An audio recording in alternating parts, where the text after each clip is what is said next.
Assalamualaikum warahmatullahi wabarakatuh.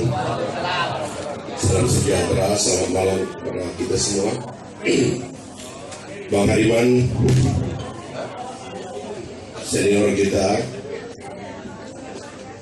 mungkin di antara aktivis paling kanan yang seperti kata Ganda tadi, mondar mandir ke tempatnya Bang Hariman itu saya, sehingga dianggap aneh. Karena di kalangan anak-anak tarbiyah dibilang, jangan bergaul sama Hariman, dia ke kiri.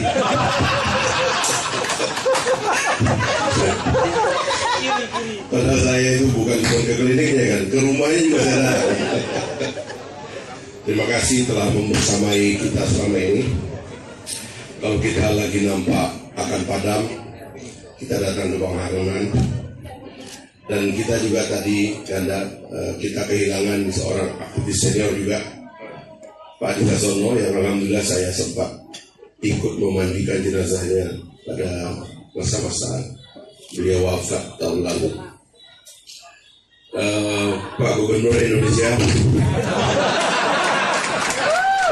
Gubernur DKI, salah sebut kayak Marwar Sirait saya. Daerah khusus Indonesia. Teman-teman sekalian yang hadir, ya panitia, Bang Erwin, Yani, dan semuanya yang hadir ya, dari berbagai lintas generasi. Pertama-tama tentu kita mensyukuri inisiatif ini dan berterima kasih kepada Mas Wahyono dan kawan-kawan yang mudah-mudahan ini bisa terus ya.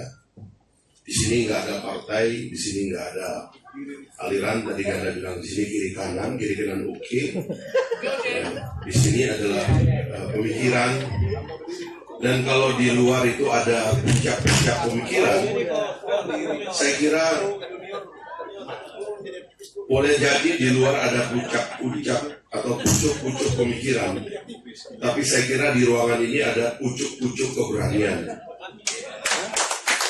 Yang menurut saya itu yang kita kurang sekarang. Takbir!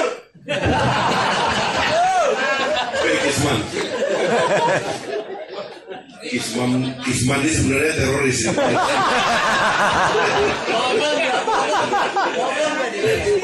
Hanya teroris saya lihat tadi. Jadi ini adalah pucuk-pucuk keberanian. Orang-orang di ruangan ini adalah orang-orang yang berdialog dengan sejarahnya dan meletakkan diri dalam satu situasi yang setara, bahwa kita adalah pelakon-pelakon yang tidak satu pun orang berani menundukkan kita dengan cara yang salah. Orang-orang di sini adalah orang-orang yang membaca puisi melawan ya. Meskipun di awal-awal banyak yang memang melawan Tuhan juga, tapi karena cuma Tuhan yang kita takuti. Tadi Bang Hariman sudah sholat kata-kata, jadi kalau Bang Hariman pun apalagi yang lain. Udah pernah sholat tuh. Umur. Saya diceritakan oleh Bang Hariman tentang dialognya sama Bang Rahman Toleng waktu sakit tuh. Dia bilang, saking sakitnya aku ini, hampir saja aku menyebut nama Tuhan.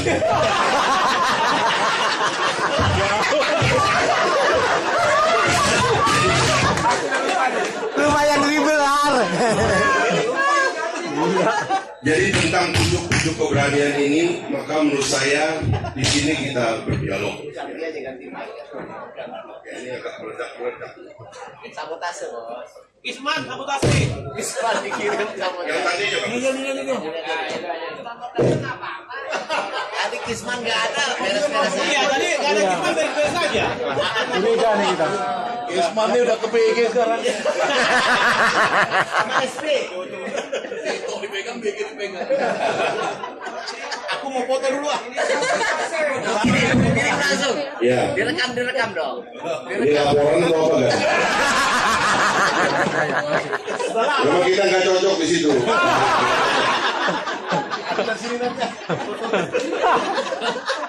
Baik. Jadi kalau saya mengatakan pucuk-pucuk keberanian, maka disinilah kita terbuka padanya. Ciri dari kita, saya kira kita tidak ada yang feodal di sini. Ya. Yang tua menjadi muda, kadang-kadang yang muda menjadi tua. Saya kira itulah kita, dan karena itu majelis ini harus dijaga. Ya. Semua masing-masing boleh partisan, tapi ketika kita bicara tentang pikiran, keberanian, berkata, dan pendapat, kita tidak punya partai, kita cuma satu. Kita bersatu dalam keberanian itu. Nah, itulah sebabnya saya ingin menyampaikan satu hal yang menjadi tanggung jawab aktivis setelah 20 tahun atau menjelang 20 tahun runtuhnya Orde Baru. Menurut saya apa yang ditawarkan oleh Ganda itu tidak saja berlaku kepada orang per orang, tetapi berlaku kepada kita semua.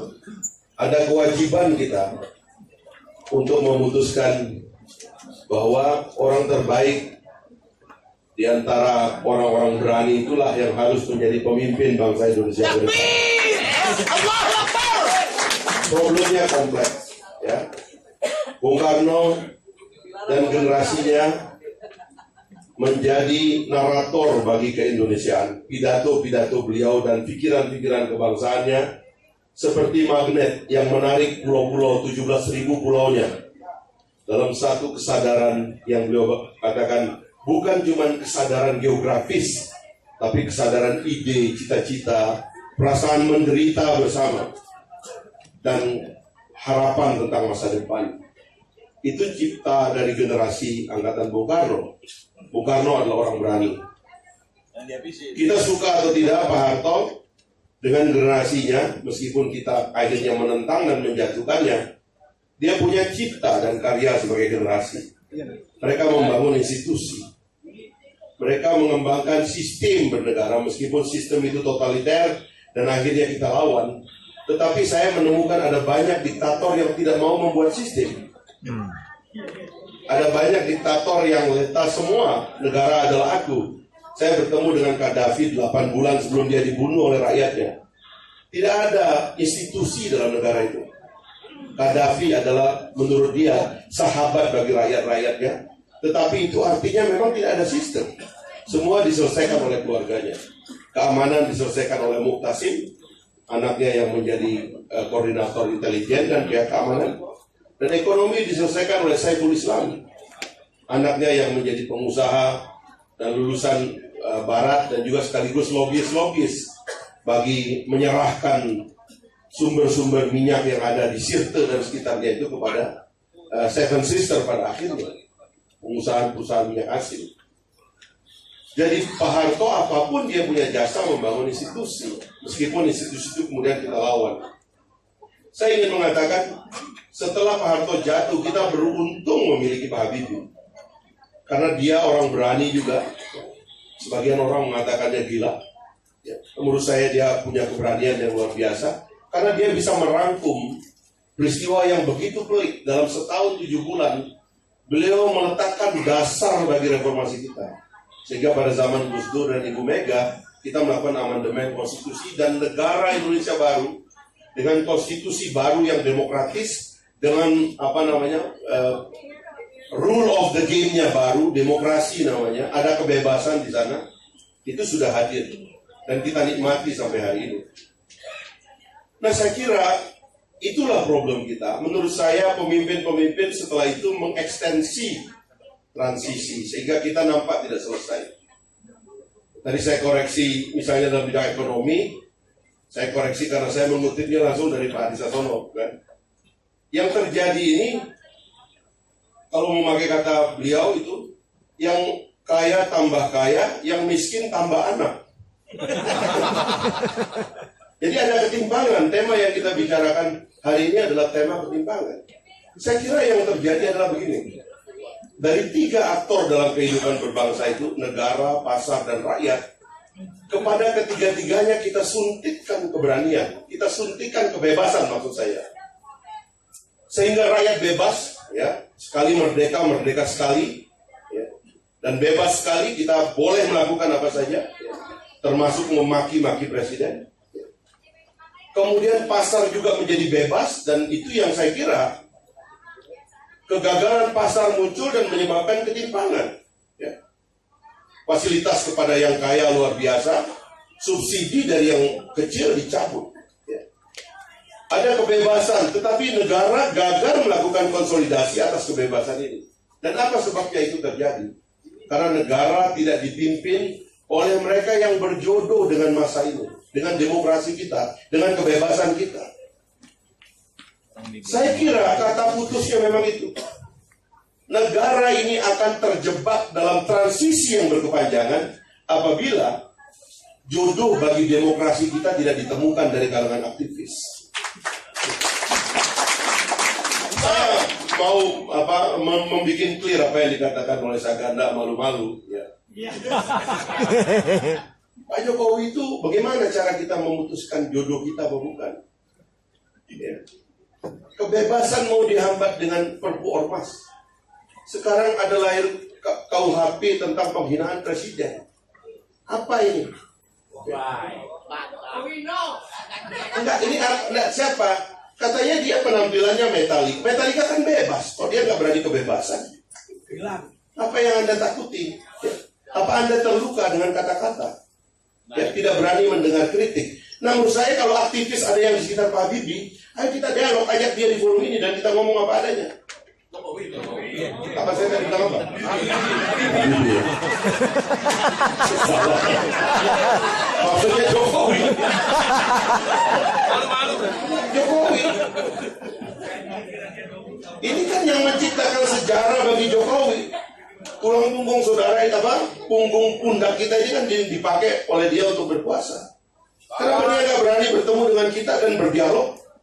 Meskipun saya sendiri sudah merasa capek ya. Karena dia bukan aktivis.